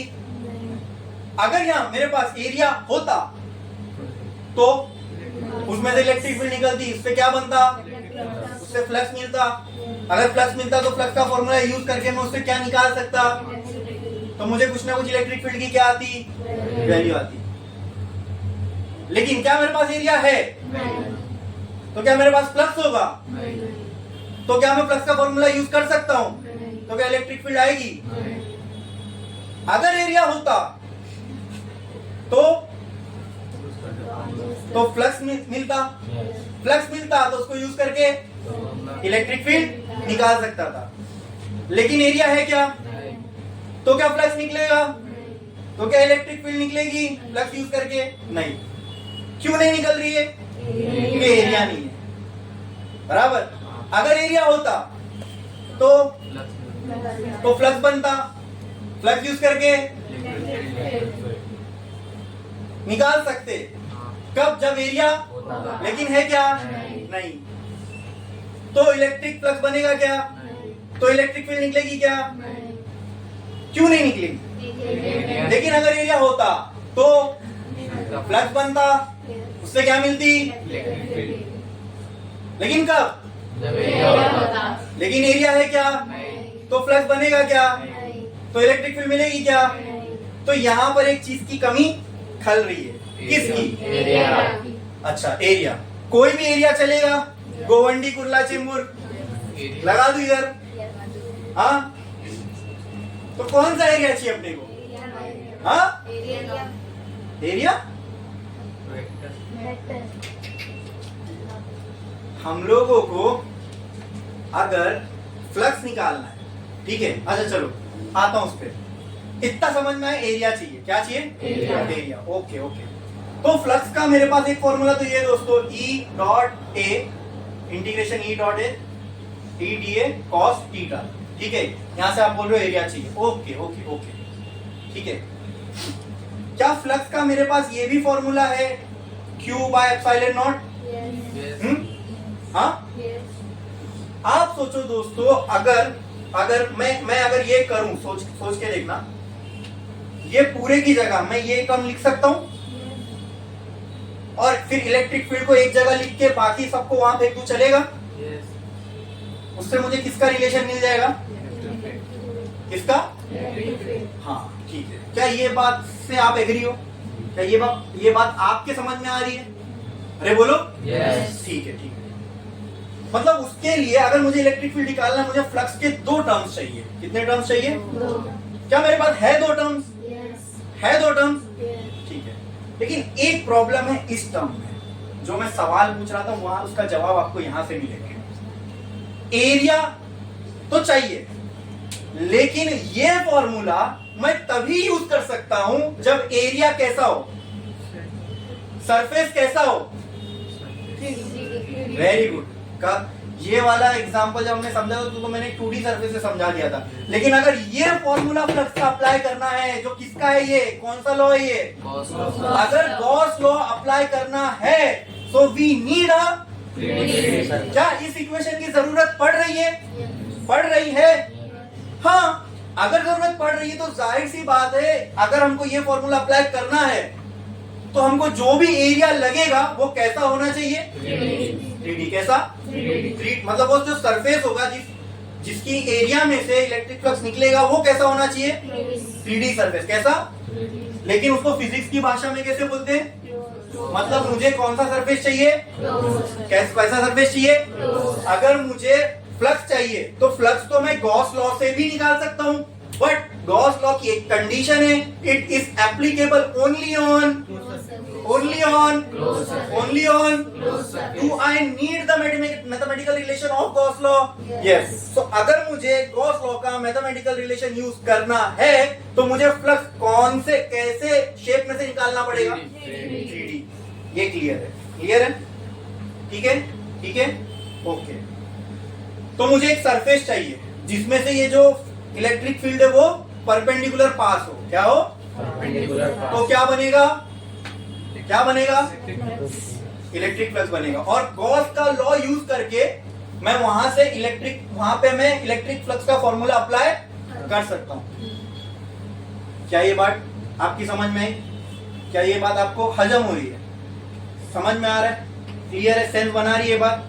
ठीक है, ठीक है, ठीक है। तो अब मुझे बताओ, हम लोग को ये समझ में आया कि सर हाँ, फ्लक्स के फॉर्मूले में इलेक्ट्रिक फील्ड आती है, वहां से हम इलेक्ट्रिक फील्ड निकाल सकते हैं। फ्लक्स का एक और फॉर्मूला है जो गॉस लॉ से आया हम लोगों को, वो फॉर्मूला भी हमको यूज करना है, लगेगा बराबर। लेकिन अगर गॉस लॉ वाला फॉर्मूला यूज करना है तो जो सरफेस हमको चाहिए वो कैसा होना चाहिए, क्लोज सरफेस होना चाहिए। कैसा होना चाहिए, क्लोज सरफेस होना चाहिए। ओके ओके ओके, है यहाँ हमारे पास, है यहाँ हमारे पास, है कोई क्लोज सरफेस, है कोई क्लोज सरफेस? अगर होता तो उस पर डायरेक्टली कौन सा लॉ अप्लाई करते हैं? तो इतना तो समझ में आ गया। अब यहाँ 2D के कोई सरफेस नहीं चलेंगे अगर गॉस लॉ लगाना है, मतलब सर्कल, ट्रायंगल, स्क्वायर, ये सब की पॉसिबिलिटी हो गई खत्म। कौन से सरफेस हमको लेने पड़ेंगे? क्लोज सरफेस, बराबर। ठीक है, ठीक है हमारे पास नहीं। ये क्लोज सरफेस स्पेसिफिकली चॉइस क्यों की हमने? क्योंकि हमको कौन सा लॉ अप्लाई करना है, and it is only applicable on close surface. इस वजह से हम लोग ये क्लोज सरफेस की क्राइटेरिया लेके बैठे हैं, क्योंकि एक फॉर्मूला फाई का ये भी है, फ्लक्स का ये भी है, जो गॉस लॉ देता है, और वो अप्लाई करना है तो उसके लिए हमको कंपलसरी कौन सा सरफेस चाहिए? तो है क्या क्लोज सरफेस इधर? है, लेकिन अगर होता तो उसमें से फ्लक्स निकलता तो उससे हमको ई की वैल्यू मिल सकती थी। लेकिन है क्या? है क्या? और क्लोज सरफेस लग क्यों रहा है? कौन सा लॉ अप्लाई करने? कौन सा लॉ अप्लाई करने? कौन सा लॉ अप्लाई करने? लेकिन है क्या? है क्या? तो हम बना लेंगे, तो हम बना लेंगे। We will assume a close surface around this wire. We will assume a close surface around this wire, ठीक है। And we are we are assuming this closed surface around this wire to apply which law? Which law? That's why this surface is called as Gaussian surface. Surface का एक और नाम पड़ जाएगा, कौन सा? Gaussian surface. कौन सा सरफेस? तो यहाँ पे हम लोग एक सरफेस क्रिएट करेंगे जिसको हम, ये है तो क्लोज सरफेस ही, ठीक है इसका, लेकिन क्योंकि हमने गॉस लॉ अप्लाई करने के लिए इसको स्पेसिफिकली यहाँ बनाया, इसलिए हम इसको गॉसियन सरफेस बोल रहे हैं, ठीक है। ठीक है, अब नाम ही उसका गॉसियन सरफेस, तो क्या इस पे गॉस लॉ अप्लाई हो जाएगा? और दूसरा चीज भी देखो, is it a cylinder? It is a 3D surface, yes, ठीक है। अब ये बोलोगे सर ऐसा कैसा आपने सिर्फ सिलेंडर डायरेक्ट लेके बना लिया, स्फीयर वगैरह क्यों नहीं बनाया? Because there are some criteria to follow in order to make this Gaussian surface, ठीक है। तो पहले वो लिख लो तो समझ में आएगा मैंने यहाँ सिलेंडर ही क्यों बनाया है, ठीक है। लिखो, स्टार डालो, लिखो लिखो।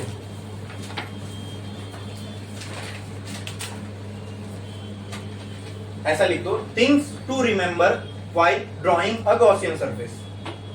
थिंग्स टू रिमेंबर, यानी इन चीजों का आपको क्या रखना है ध्यान, जब आप क्या बना रहे हो, गॉसियन सरफेस। और गॉसियन सरफेस हमेशा कैसा होगा? क्लोज्ड होगा, ओपन होगा, 2D होगा, 3D होगा? Gaussian surface is always a 3D surface, it means it is always a closed surface, तभी आप गॉस लॉ अप्लाई कर पाओगे, ठीक है। तो उस केस में जो स्फीयर था, क्या मैं उसको भी गॉसियन सरफेस बोल सकता हूं? जिस सरफेस में से, जहां पे आप गॉस लॉ अप्लाई कर रहे हो और जिस सरफेस में से इलेक्ट्रिक फील्ड निकल रही है, भले आपने नहीं बनाया उसको, लेकिन वहां आप गॉस लॉ अप्लाई कर रहे हो, उस सरफेस में से इलेक्ट्रिक फील्ड निकल रही है, जिसको आप इलेक्ट्रिक फ्लक्स मान रहे हो, वो भी गॉसियन सरफेस कहलाया जा सकता है। समझा आपको? क्लियर है? सुनने में भारी भारी वर्ड है गॉसियन सरफेस ये वो, लेकिन समझ में आया क्या होता है गॉसियन सरफेस? हाँ, वो क्लोज सरफेस जिसमें से इलेक्ट्रिक फ्लक्स निकल रहा हो और जहां आप गॉस लॉ अप्लाई कर सकते। जाहिर सी बात है, 3D सरफेस से फ्लक्स निकल रहा है तो वहां आप गॉस लॉ अप्लाई कर सकते हो, तो ऑटोमेटिकली वो सरफेस क्या बन जाएगा। और यहाँ तो हम खास बोल रहे हैं, क्यों? क्योंकि यहाँ कोई सरफेस था ही नहीं, हमने क्रिएट किया in order to apply Gauss law. इस सरफेस को भी हम गॉसियन सरफेस बोल सकते हैं, ठीक है। और क्लोज सरफेस तो ये है ही, ठीक है। देखा आपने, things to remember while drawing a Gaussian surface. तो पॉइंट नंबर 1 लिखो, पॉइंट नंबर 1 लिखो उसमें, Gaussian surface should always be symmetric about charge. Gaussian surface should always be symmetric about charge. Symmetric about charge. Gaussian surface should always be, Gaussian surface should always be, Gaussian surface should always be symmetric about charge. तो इसका मतलब समझ लो, आप Gaussian surface जो बनाओगे ना, वो charge से सिमेट्रिक होना चाहिए। सिमेट्रिक का मतलब समझते हो? कोई चीज का सिमेट्रिक होना, इसका मतलब ये जब उसको आप आधा काटो ना तो बराबर बराबर दो हिस्से निकले। जैसे हमारी ह्यूमन बॉडी सिमेट्रिक है, अगर हमको बीच से काटा जाए तो आधे आधे इक्वल पार्ट्स मिलेंगे। जैसे ये बेंच है, इसको बराबर बीच से काट लो तो ये सिमेट्रिक है, ठीक है। उसी तरह अभी जैसे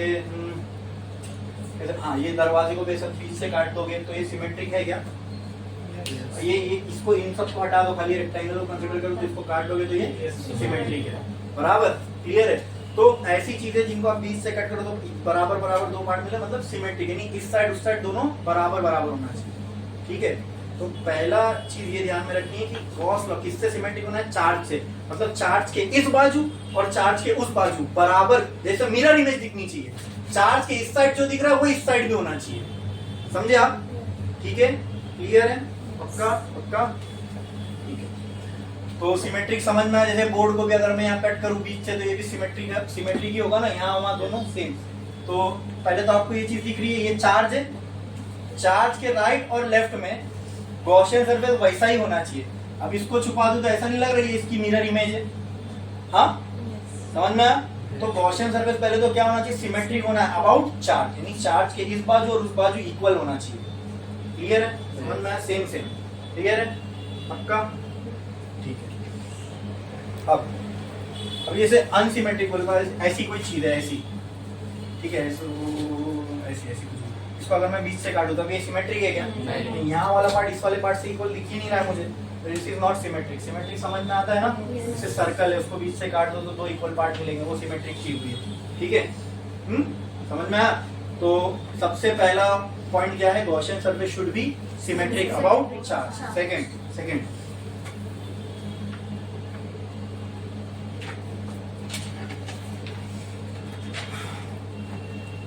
the electric field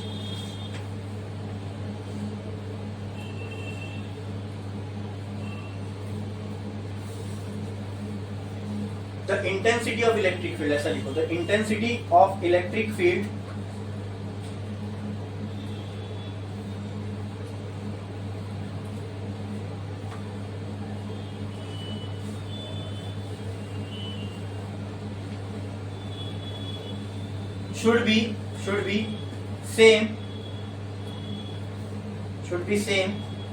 should be same at every point on a Gaussian surface.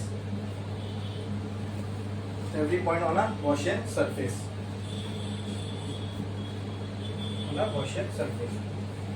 मैं आपको दो एग्जांपल भी बता देता हूं। अगर मैं स्फीयर बनाता तो क्या होता, ठीक है। मान लो ये वायर है, ठीक है, इस पे मैंने अभी स्फीयर बना दिया, ठीक है। ये तो सिमेट्रिक तो है, लेकिन मुझे आप बताओ यहाँ से यहाँ तक, यहाँ से यहाँ पे, अब अगर ये स्फीयर है तो ये हर जगह ये ऐसा पूरे ऐसे 3D में होगा, बराबर। हाँ, अब इलेक्ट्रिक फील्ड लाइन ऐसे ऐसे ऐसे, इलेक्ट्रिक फील्ड लाइन तो ऐसे स्ट्रेट ही जा रही है, बराबर। तो कहीं ये इलेक्ट्रिक फील्ड लाइन ऐसे ऐसे ऐसे, यहाँ क्या प्रॉब्लम क्या हो जाएगी मालूम है? ये परपेंडिकुलर नहीं है स्फीयर से, पहली बात। ये परपेंडिकुलर है क्या? स्फीयर से परपेंडिकुलर कोई चीज तभी हो सकती है जब वो कहां से पास हो? सेंटर से। तो ये लाइन तो परपेंडिकुलर है इलेक्ट्रिक फील्ड की, लेकिन ये सारे परपेंडिकुलर। तो यहाँ कैलकुलेशन बहुत ज्यादा कॉम्प्लेक्स हो जाएगा, आप लोग को इसका कंपोनेंट निकालना पड़ेगा। फिर मतलब जो चीज आसानी से आ सकती थी उसको आपने 100 स्टेप लंबा कर दिया। आई बात समझ में? और इंटेंसिटी ऑफ इलेक्ट्रिक फील्ड भी हर जगह सेम नहीं होगी। देखो, ये सरफेस चार्ज से नजदीक है, ये सरफेस चार्ज से दूर है, ये सरफेस चार्ज से दूर है, ये सरफेस चार्ज से नजदीक है। और हमको पता है कि R और E की रिलेशन क्या है। जब R कम होगा E ज्यादा होगा, R ज्यादा होगा तो E। तो यहाँ पे ये सरफेस पे क्या तुमको इलेक्ट्रिक फील्ड हर जगह सेम मिलेगी? जो सेकंड पॉइंट को क्या कर रहा है? वायलेट कर रहा है ना? Electric field intensity should be same at every point on a Gaussian surface. तो नहीं बैठेगा, ठीक है। तो इसके लिए बेस्ट केस जो पॉसिबल है, best case scenario for a close surface possible for linear wire is a vertical cylinder is a. अब मान लो अगर मैं इसको हॉरिजॉन्टल सिलेंडर भी बनाता ना, मतलब ये ऐसा करता, तो आप ये मत भूलना ऐसा बना हुआ इलेक्ट्रिक फील्ड ऐसे ऐसे तो निकल रही है, लेकिन आगे और पीछे भी निकलेगी। बराबर, मतलब ये कर्व सरफेस से भी एक इलेक्ट्रिक फील्ड निकलेगी और ये कर्व सरफेस से भी इलेक्ट्रिक फील्ड निकलेगी, हाँ बराबर।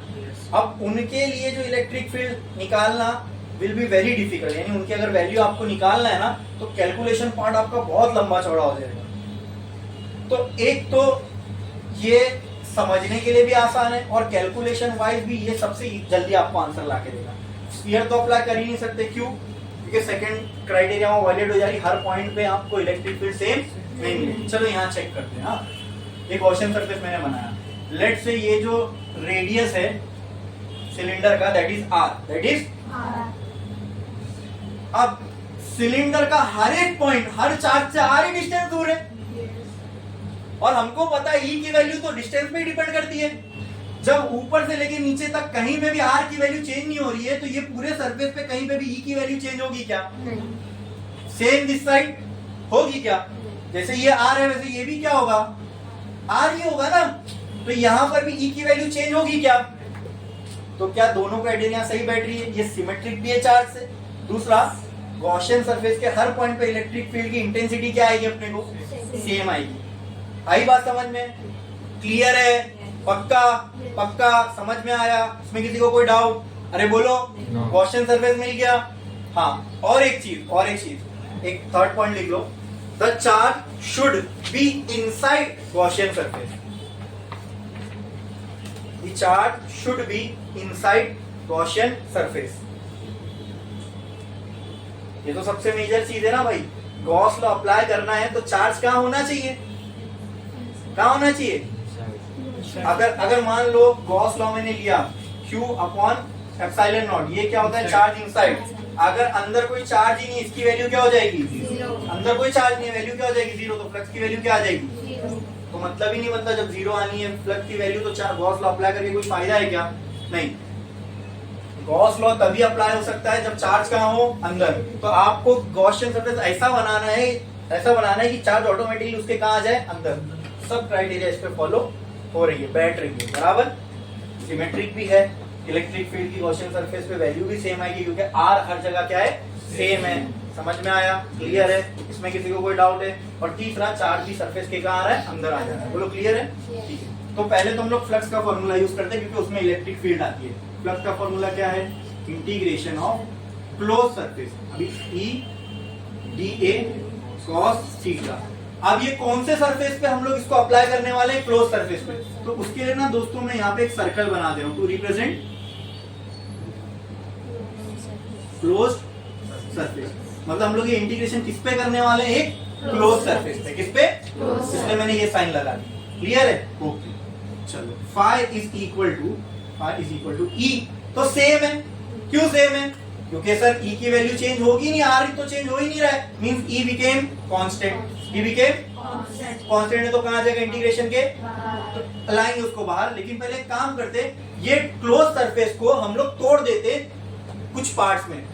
सिलेंडर एक क्लोज सरफेस है, लेकिन क्या मैं बोल सकता हूँ ये तीन सरफेस को मिला के बना है? एक इसका कर्व्ड सरफेस, एक अपर सरफेस और एक लोअर सरफेस। ठीक है, तो मैं इसको नंबर देता हूँ। Let this upper surface be number 1, let this lower surface be number 2 and let this curve surface be number 3।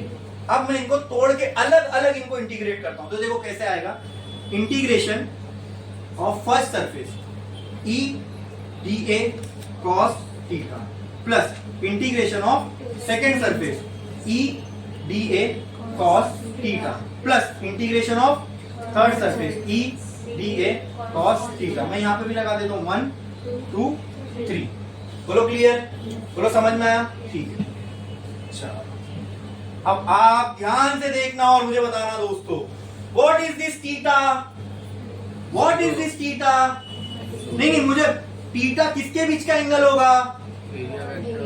Area vector और इलेक्ट्रिक फील्ड के बीच में। तो ये कौन से सरफेस के लिए? फर्स्ट सरफेस पे आते हैं। ठीक है, ये है फर्स्ट सरफेस, ये है यहाँ पे ये हो गई फर्स्ट सरफेस की एरिया। देखो यहाँ मैं बना देता हूँ, ये हो गई फर्स्ट सरफेस की एरिया, बराबर। इलेक्ट्रिक फील्ड जा रही है ऐसे, बराबर। मुझे बोलो ये हो गई फर्स्ट सरफेस की एरिया और ये है इलेक्ट्रिक फील्ड। इन दोनों के बीच में एंगल कितना है? क्या है? क्या है? कैसे? Very good. एरिया वेक्टर और ई के बीच का एंगल हो गया, बराबर। तो एरिया वेक्टर कहाँ मिलेगा आपको? Perpendicular to the A. अगर ये एरिया है तो इससे परपेंडिकुलर ऐसे होगा, this is the direction of area vector. Now what is the angle between A and E? A and E, ये फर्स्ट सरफेस के लिए कितना हो गया? 90। कितना? कितना? तो यहाँ पे क्या पुट करोगे? क्या पुट करोगे? चलो फिर ओके, ये इसको रहने देते हैं। अब दूसरे के लिए देखते हैं। दूसरे के लिए, दूसरा वाला सरफेस ये है, ठीक है। ये हो गया सेकंड सरफेस, बराबर बराबर, ठीक है। इसके लिए भी इलेक्ट्रिक फील्ड ऐसी जा रही है, बराबर। इसका एरिया वेक्टर कहाँ आएगा? कहाँ आएगा? ऐसे। ये हो गया एरिया वेक्टर। क्या इन दोनों के बीच का एंगल भी 90 है? तो यहां पर भी क्या आ जाएगा? cos 90, ठीक है। और तीसरा सरफेस ये है, ठीक है, ऐसा, ठीक है, ठीक है, क्लियर है। तो एक काम करता हूं मैं, यहाँ पे डीए है ना, डीए, यहाँ से एक छोटा सा एरिया काट लेता हूँ समझने के लिए। ये क्या है? वो एरिया डी ए। ये ऐसी जा रही है, क्या? इलेक्ट्रिक फील्ड है। क्या जा रही है? Electric field. ये डीए मैंने काट लिया थर्ड सरफेस में।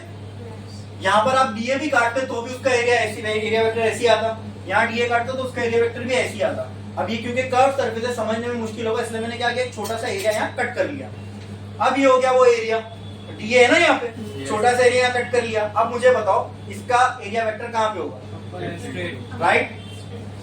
ये हो गया एरिया वेक्टर। यहाँ पे थीटा कितना था? यहाँ पे थीटा कितना था? यहाँ पे थीटा कितना होगा? Very good. अब बोलोगे सर यहाँ क्यों काटे? एक काम कर लो, यहाँ भी काट लो, इसको मान लो डी है आप, तो इसका एरिया वेक्टर कहाँ होगा?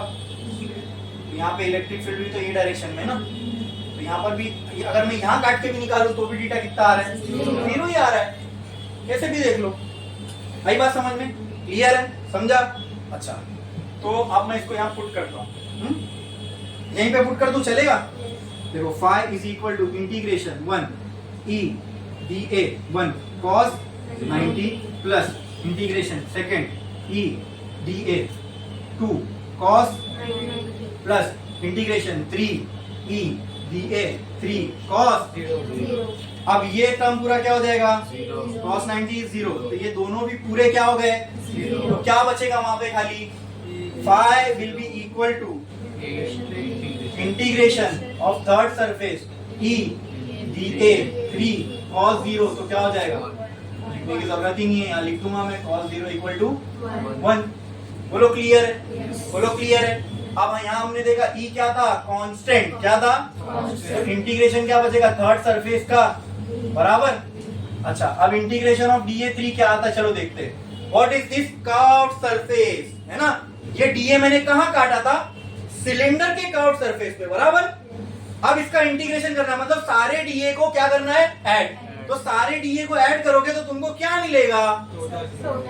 Total surface area of, total curved surface area of अरे ये क्या है? क्या है? बराबर। क्लियर है? समझ में आया? तो वो कितना होगा? बोलो curve surface of, curve surface area of cylinder का क्या होगा फॉर्मूला? अरे भाई 2 pi R circumference of the circle, L से मल्टीप्लाई कर दो, मिल गई ना पूरा एरिया। 2 पाई आर है, 2 पाई आर एल। ये हो गई क्या? Curve surface area. ये डीए को जब इंटीग्रेट डीए को, सारे डीए को ऐड करोगे तो आपको क्या मिलेगा? सिलेंडर का कर्व सरफेस एरिया, बराबर। तो मिल गया ना भाई, phi is equal to E into 2 pi R L. खत्म? क्लियर है? ठीक है, ठीक है, ठीक है। अब यहां पे आप मुझे बोलो, क्या मैं यहां पे ये अप्लाई कर सकता हूं? Q is equal to Q by epsilon not. Can I apply Gauss law? Yes. ये पूरी कहानी करने के लिए तो हम लोग ने ये की है। तो यहाँ पे अगर मैं Q बाय एप्सिलॉन नॉट लगा दूं तो ये हो जाएगा E into 2 pi R L. बोलो क्लियर है? हाँ, हमको क्या निकालना है? Electric field. तो can I write this as Q upon 2 pi R L into is equal to बराबर, क्लियर है? अरे ई का ही तो मैथमेटिकल रिलेशन चाहिए ना, इसलिए यहाँ पे फाई की जगह क्या पुट कर दिया, क्यू बाय एप्सिलॉन नॉट। और वो कैसे अप्लाई कर सकता हूं मैं, बाय कॉस, ठीक है, क्लियर है? अच्छा, क्या मैं इसको ऐसा लिख सकता हूं, देखो E इज इक्वल्स टू, ध्यान देना, E is equals to 1/2 pi R L, 1/2 pi R epsilon not into Q upon L, ऐसा लिख सकता हूं क्या? अरे Q को मैंने बाजू में लिख लिया, L को मैंने बाजू में लिख लिया, तो बचेगा क्या, ऊपर 1 बचेगा, नीचे 2 पाई आर। मुझे आप बताओ ये क्या होता है?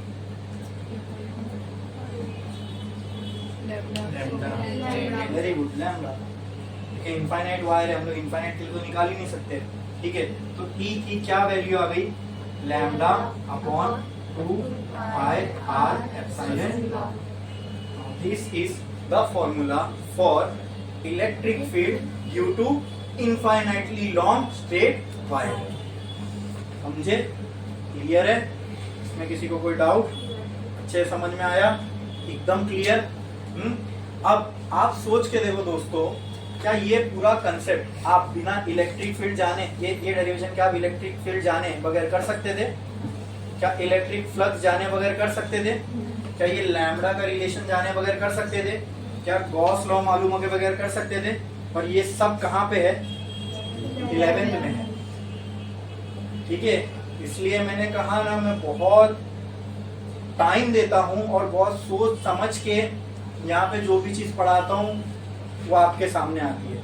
अब वो 3 घंटा से भी ज्यादा टाइम मैंने उसको दिया, वो सिर्फ इस वजह से कि यहाँ पे बैठे हुए किसी को भी इसमें डाउट बाकी ना रहे। आप देख रहे हो, आप इसमें जो भी मैंने कंसेप्ट आपको पढ़ाया वो सारे इसमें यूज हुए, लैम्डा का concept, Gauss law, flux, electric field, और ये सब सब सब आपको कहाँ मिलेंगे, 11th में मिलेंगे। और वही अभी हमने पिछले लास्ट लेक्चर में और अभी शुरुआत में इलेक्ट्रिक फ्लक्स तक जो देखे वो सारे कॉन्सेप्ट वही थे। ये पहला आपका डेरिवेशन है फ्रॉम 12th इलेक्ट्रोस्टैटिक्स, क्लियर है? हाँ, छापो इसको जल्दी जल्दी।